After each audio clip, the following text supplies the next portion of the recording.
बहस चली थी हिंदू मुसलमान से लेकर के तबरेज़ के कत्लेआम से लेकर के और पता नहीं कितने कत्लेआमों से लेकर के। प्रधानमंत्री मोदी केवल मन की बात करते हैं और राहुल गांधी जो है जन की और किसान की बात करते हैं। किसानों की रैली में जाते हैं तो किसानों के साथ दिखाई देते हैं, हाथरस जाते हैं तो पुलिस की लाठियों का शिकार होते हैं, बेइज्जती की जाती है।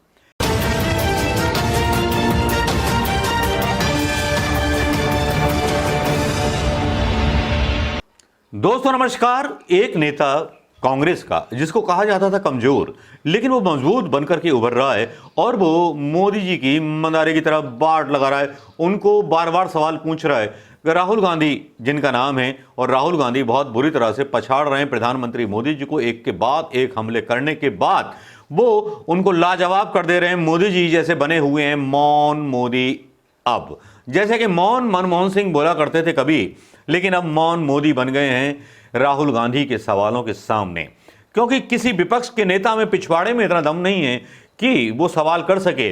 लेकिन राहुल गांधी डटे हुए हैं, क्योंकि उनका जो एक स्वभाव है कि मैं हटूंगा नहीं, पीछे हटूंगा नहीं, और मैं गांधी की तरह हूं, मैं वो ही करूंगा जो मैंने सोच लिया है। सीधे साधे हैं, शब्दों के जाल में डमरू बजाना नहीं आता, जनता को झूठे प्रलोभनों में फांसना नहीं आता।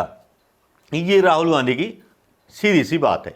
राहुल गांधी सीधे से सवाल करते हैं, चाइना के ऊपर सवाल करते हैं, चाइना के ऊपर बेशर्म और कायर प्रधानमंत्री बोलते हैं प्रधानमंत्री मोदी जी को, और उसके बाद आज फिर सवाल खड़ा कर देते हैं जब बांग्लादेश से नीचे हमारी मुद्रास्फीति चली जाती है, जब पर कैपिटा इनकम बांग्लादेश से भी नीचे चली जाती है, जो हमसे काफी नीचे रहा करते थे मनमोहन सिंह जी के जमाने में, राजीव गांधी जी के जमाने में, इंदिरा गांधी जी के जमाने में। लेकिन प्रधानमंत्री मोदी जी के चैनलों को तो बस मंदिर खुलवाने, भारतीय जनता पार्टी को मंदिर खुलवाने या हिंदुत्व का एक जागरण करना है। यार उसका देवी मां का जागरण करा लो ना यार, उससे जीत जाओ चुनाव। तो जनता की पेट में रोटी ना होगी, लोगों के पास रोजगार ना होगा, शिक्षकों के पास रोजगार ना होगा और लोगों के पास शिक्षा ना होगी तो क्या होगा? मंदिरों के खोलने की मांग की जाती है, शिक्षा मंदिरों के खोलने की बात क्यों नहीं की जाती? यह मेरा सवाल है।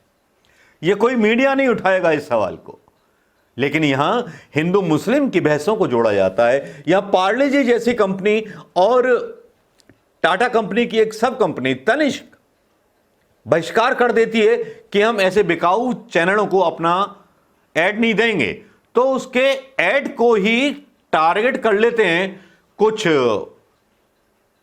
मदारी के दर्शक। उनके पास संसाधन है, सरकार है, ताकतवर हैं, भाई बहुत ताकतवर हैं, वो कुछ भी कर सकते हैं। लेकिन राहुल गांधी बिना ताकतवर हुए वो काम कर जाते हैं जो मिर्च लगा जाते हैं, और जिसके लिए बर्नॉल भी नहीं मिलता। आजकल मार्केट में बर्नॉल भी थोड़ा सा महंगा हो गया है, ऑक्सीमीटर भी हो गया होगा, कोरोना होने का डर होता है तो इसलिए कोई लेने नहीं जाता होगा। तब यहां राहुल गांधी थोड़े से आगे निकले हुए नजर आते हैं प्रधानमंत्री मोदी के सामने। प्रधानमंत्री मोदी केवल मन की बात करते हैं और राहुल गांधी जो है जन की और किसान की बात करते हैं। किसानों की रैली में जाते हैं तो किसानों के साथ दिखाई देते हैं, हाथरस जाते हैं तो पुलिस की लाठियों का शिकार होते हैं, बेइज्जती की जाती है। करौली के केस को एक मुद्दा बनाता है, बोलते हैं वहां ये क्यों नहीं जाते, वहां इंसाफ हो जाता है। लेकिन वहां गोदी मीडिया का ये खड़यंत्र भी फेल हो जाता है। बहुत सारे खड़यंत्र और षड्यंत्र चल रहे हैं देश के खिलाफ। ध्यान रखिएगा दोस्तों, ये लोकशाही को मारने की एक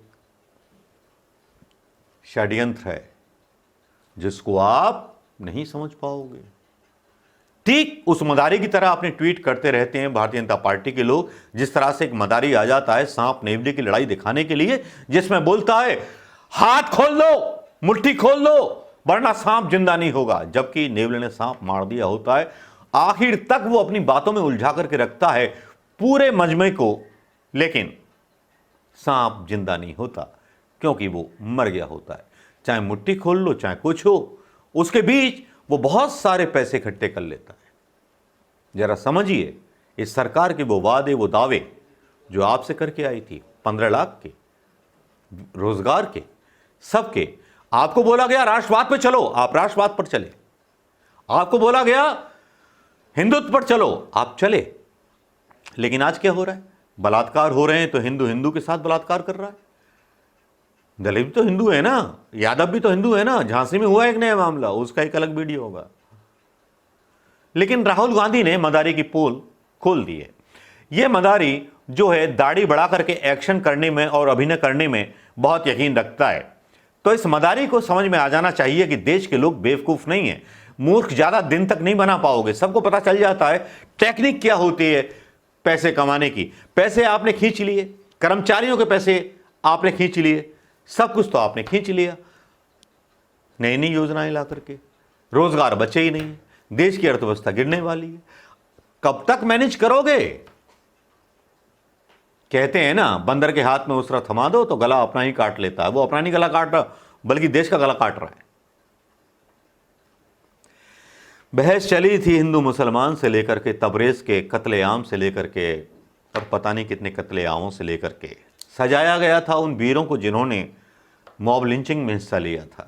बताया गया था हिंदुत्व के हम पुरोधा हैं, लेकिन रोजगार देने का वादा नहीं किया गया था। किसी मीडिया ने नहीं दिखाया था, क्योंकि सबकी आंखें बुझी हुई हैं। आज वो भी लोग परेशान होंगे जिन्होंने भारतीय जनता पार्टी को वोट दिया। उनके बच्चे भी बेरोजगार होकर के उनके घर में बैठे होंगे, या मोदी जी के नाम की माला जप रहे होंगे, या मोदी जी की आरती उतार रहे होंगे। ये देखना बाकी है कि आरती कौन सी इलेक्शन तक उतारते हैं। बिहार में कितनी आरती उतारी जाएगी, या यूपी में कितनी आरती उतारी जाएगी, मध्य प्रदेश में कितनी आरती उतारी जाएगी। इन चुनावों में क्या असर देखने को मिलेगा? ऐसा कौन सा नेता सामने आएगा जो मोदी से सीना खोल करके, 3 बटन खोल करके सवाल कर सकेगा राहुल गांधी की तरह? वो एक ही है जो सच्चा है, जो नाटकबाजी से सवाल नहीं करता, जो सीना फाड़ करके सवाल करता और सीना फाड़ देता उस आदमी का चीन के ऊपर भी, जब चीन के ऊपर कब्जा हो जाता है। राहुल गांधी के 2 बोल यहां सुनवाना चाहूंगा, जिसमें एक कायर प्रधानमंत्री से वो सवाल कर रहे हैं। उनकी आवाज सुनिएगा दोस्तों। आवाज ना सुनी तो कुछ ना सुना। ये वीडियो पहले कई दिनों से वायरल है, लेकिन आज यहां डालना जरूरी इसलिए है क्योंकि ये आजाद हिंद आवाज का वीडियो ब्लॉग है।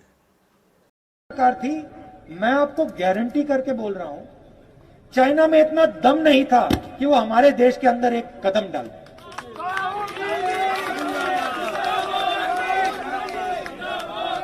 आज देखिए, बात समझिए। दुनिया में एक ही देश है, आज पूरी दुनिया में एक ही देश है जिसके अंदर कोई और देश की सेना आई, 1200 स्क्वायर किलोमीटर ले गई, और कायर प्रधानमंत्री कहता है कि इस देश की जमीन किसी ने नहीं ली। एक ही देश है भैया, पूरी दुनिया में एक ही देश है जिसकी जमीन हड़पी गई है, हिंदुस्तान। और ये अपने आप को देशभक्त कहते हैं। प्रधानमंत्री अपने आप को देशभक्त कहता है, और पूरा देश जानता है कि चाइना की सेना हिंदुस्तान के अंदर। कैसा देशभक्त है ये? मैं आपको बता रहा हूं, हमारी सरकार होती ना, उठा के फेंक देते चाइना को बाहर। 15 मिनट नहीं लगते, उठा के हमारी सेना, हमारी वायुसेना उठा के चाइना को 100 किलोमीटर पीछे कर देती। सुनिए, मगर इसमें इस प्रधानमंत्री की आवाज सुन ली होगी। इस आवाज में सच्चाई से भरी हुई एक नियत को महसूस कर लिया होगा आपने, जिसमें कोई नाटकीयता नहीं है, कोई एक्टिंग नहीं है। हाथ फाड़ फाड़ करके इल्जाम नहीं लगाए गए, बस सवाल पूछे गए। हमारी सरकार होती तो चाइना को फोड़ दिया होता। तो मोदी जी मजबूर क्यों हैं? हमारी 6200 किलोमीटर वर्ग जमीन क्यों दबा ली गई? क्या इसका जवाब मोदी जी के पास है, या गोदी मीडिया के पास है? या गोदी मीडिया इस सवालों को दिखाता है? गोदी मीडिया बेरोजगारों की बातें दिखाता है? नहीं दिखाता। एनडीटीवी भी थोड़ा सा चल बचल हो चुका है, लेकिन हमारी आवाज़ दबेगी नहीं, विपक्ष की आवाज़ दबेगी नहीं। मैं आप जैसा हूं दोस्तों, जहां तक आपने पहुंचाया है आपकी आवाज़ इस वीडियो के जरिए लाना जरूरी है। तो बस जरूरी है तो जरूरी है, तो इसमें किसी की परमिशन लेने की क्या ज़रूरत है? चलिए दोस्तों, वीडियो कैसा लगा? पसंद आया हो तो शेयर करना मत भूलिएगा। दोस्तों नमस्कार, जय हिंद। मैं आपका मनोज कुमार शर्मा। हमेशा आपके साथ।